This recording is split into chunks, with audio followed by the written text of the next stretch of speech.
दूसरा खंड रुद्र संहिता का 5वां अध्याय ब्रह्मा की उत्पत्ति। ब्रह्मा जी ने नारद को बताया, नारायण के जल में शयन करते समय शिव जी की इच्छा से उनकी नाभि में कमल की उत्पत्ति हुई, जिसका अनंत योजन विस्तार और ऊंचाई थी।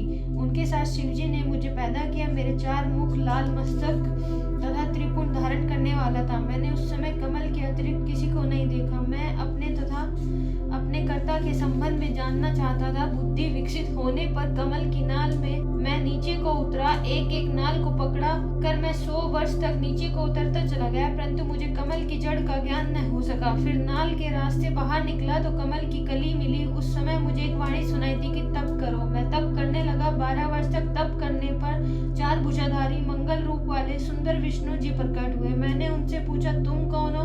संसार का कर्ता ब्रह्मा, विनाशी तो मैं हूँ। विष्णु क्रोध में भरकर बोले, तुम्हारा कर्ता तो मैं हूँ। तुम मेरी नाभि से उत्पन्न मेरे अंश हो। यह चराचर संसार मुझ में स्थित है। तुम मेरी शरण में रहो, मैं सब दुखों से तुम्हारी रक्षा करूंगा। इससे हम दोनों में भयंकर युद्ध होने लगा तथा इसी बीच में हमारे मध्य में एक लिंग प्रकट हुआ। हम दोनों ने युद्ध को बंद करके उस लिंग को नमस्कार किया। तब वास्तविक रूप में दर्शन करके लिंग की स्तुति करने लगे। 6वां अध्याय प्रणव व्याख्या। ब्रह्मा जी ने नारद को बताया, उस समय आकाश से गंभीर वाणी में ओम ओम की ध्वनि होने लगी। विष्णु जी ने लिंग में भी ओम आदि अक्षरों को देखा। हम विचार करने लगे कि यह कहाँ से प्रकट हुआ। उसी समय एक ऋषि प्रकट हुए। विष्णु जी ने ऋषि से पूछकर शिव जी का ज्ञान प्राप्त किया। उन्होंने बताया कि एक ओंकार के द्वारा ही शिव जी को जाना जा सकता है। यह एकाक्षर ओम सत्य आनंद अमृत प्राप्त ब्रह्मा है। उसी एकाक्षर बीज रूप अंड से मेरा ब्रह्मा जन्म हुआ है। उस ओम का आकार विष्णु है, साकार शिव है। उमा का मोहन करने वाला मकार नित्य स्वरूप है। स्वर्ण में अंड से इसी से उत्पन्न हुआ, जो ऊपर के भाग से आकाश तथा नीचे के भाग से 5 तत्व वाली पृथ्वी प्रकट हुई। इसके बाद 38 अक्षरों वाला वह मंत्र प्रकट हुआ, जो बुद्धिदायक धर्म अर्थ का साधक है। फिर मृत्युंजय मंत्र उत्पन्न हुआ। इसमें ओम जूम साम अथवा त्र्यंबकम यजामहे इत्यादि कहा जाता है। इसके साथ ही पंचाक्षर मंत्र नमः शिवाय है तथा समयो चिंतामणि मंत्र उत्पन्न हुआ। दक्षिण मूर्ति मंत्र भी उत्पन्न हुआ। इसके पश्चात तत्वमासी महावाक्य उत्पन्न हुआ। विष्णु जी ने इन सभी मंत्रों को जपना प्रारंभ किया। हम दोनों ने प्रसन्नचित होकर स्तुति प्रारंभ की। 7वां अध्याय ब्रह्मा विष्णु को उपदेश।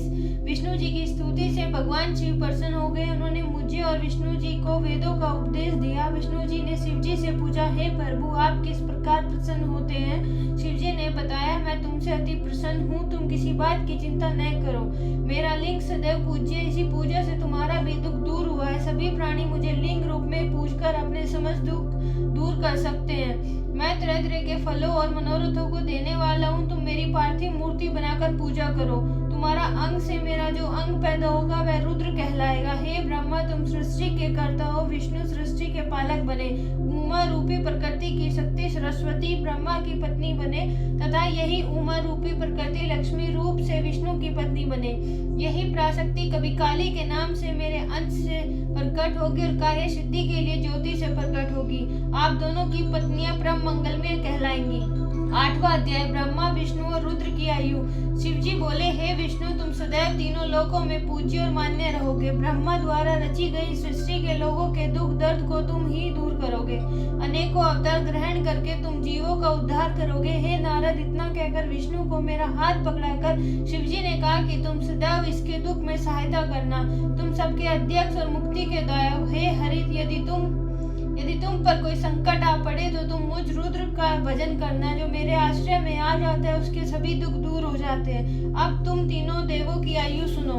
30 दिन का 1 मास, 12 मास का 1 वर्ष, 100 वर्ष का ब्रह्मा का 1 दिन। इस प्रकार वर्ष प्रमाण से ब्रह्मा की आयु 100 वर्ष है। विष्णु का 1 दिन ब्रह्मा के 1 वर्ष के बराबर है। उनकी आयु इसी प्रमाण से 100 वर्ष तक है। विष्णु का 1 वर्ष रुद्र के 1 दिन के बराबर तथा इसी से तुमसे वे भी 100 वर्ष की आयु वाले। शिव का उत्थान तो आश्चर्य है। फिर शिव जी अपनी वरद हाथ विष्णु के मस्तक पर रखकर अंतर्ध्यान हो गए। तभी से श्लोक में लिंग की पूजा का प्रचलन प्रारंभ हुआ।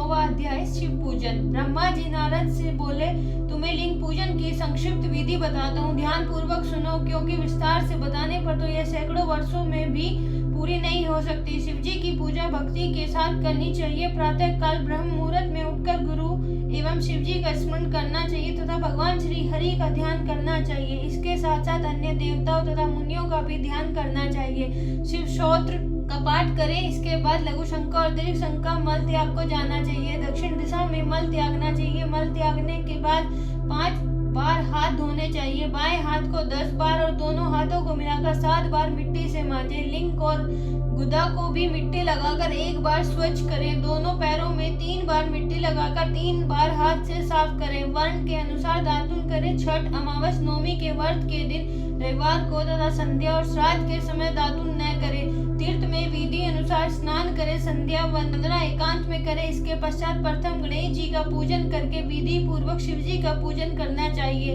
आसन पर बैठकर 3 अचमन करें। शिव जी की स्थापना आह्वान कर प्रणाम करें। फिर ध्यान करें। प्रणव से संन्यास करें। फिर शिव जी पर वेद मंत्रों से सहज जल धारा चढ़ावे। शिव जी पर चंदन पुष्प आदि चढ़ावे। नाना प्रकार के वेद मंत्रों से शिव स्तुति करें। उन्हें नमस्कार करें। अर्घ्य देकर शिव जी के चरणों में फूल अर्पित करें। इसके पश्चात प्रणाम करके उनकी आराधना करें। प्रार्थना के समय हाथ में फूल लेकर अंजलि बांधकर खड़े हो जाए और इस प्रकार बोले, हे शंकर भगवान, मैंने अपनी बुद्धि के अनुसार आपकी जो पूजा की है वह सफल हो, आप प्रसन्न हो। इतना कहकर फूलों को शिव जी के सिर पर छोड़ दे। बची हुई सामग्री हटाकर प्रणाम करें। अघोर मंत्र से प्रार्थना करें और बम बम महादेव का उच्चारण करें।